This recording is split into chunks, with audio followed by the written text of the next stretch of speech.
A lot of my friends went special forces. They went SAS. And where we were based with the Commando Recce's was where they would do mobility training. So the SAS would come down and we'd meet them downtown. And I'd been out on a night and my friends are like, oh, we're in Sherry's, come meet us. And I'd had quite a few things to drink. And I walked into this bar not knowing who's in there.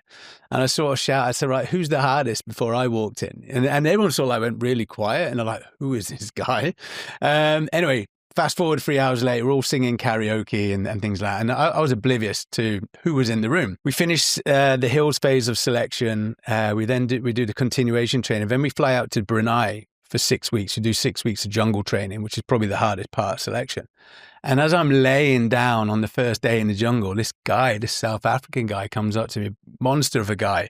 And he's my instructor. And he kneels down. He said, who's the hardest before I walked in? I was like, oh, so this guy was obviously clearly in that bar at that night. I said, I was.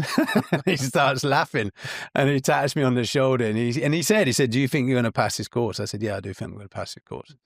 Is that okay? Yeah, so there's a couple of times on that course I probably didn't help myself. Firstly, for going a unit that's not normally a tradition for the army. But I think if you generally believe, I'd seen guys come and go, and I was like, yeah, I have you have to trust in yourself. If you don't believe that you can do it, you've already failed. Mm-hmm.